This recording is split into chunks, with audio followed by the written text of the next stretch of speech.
Tu sais, on entend souvent l'expression les jeunes d'aujourd'hui sont différents.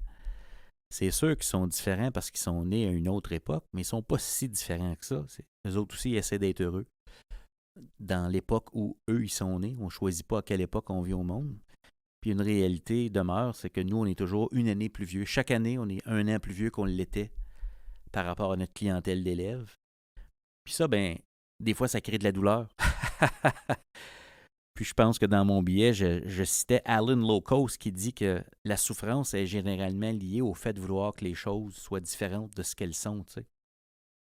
On voudrait que ce soit différent que ce que c'est présentement.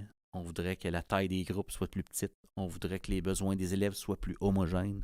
On voudrait avoir plus de ressources. On voudrait que les jeunes soient moins sur leur cellulaire ou en tout cas plus faciles à aller chercher au niveau de leur attention. Puis, tous ces désirs-là, tous ces souhaits-là, en d'autres mots, on voudrait que les choses soient différentes de ce qu'elles sont, ben ça crée de la souffrance, ça crée de la douleur. Puis, je me dis, c'est difficile d'être heureux quand on résiste à ce qui est là, tu sais. Puis, quand je lance l'invitation, puis je nous la lance, l'invitation, c'est pas plus facile pour moi parce que j'en parle. Est-ce qu'on peut choisir d'être heureux en éducation avec tout ce qui est là?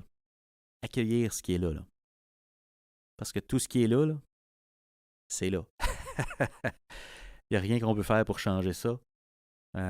C'est là présentement. Si on veut créer un avenir différent, ben, il faut partir de ce qui est là. Il faut partir de ce qui est là.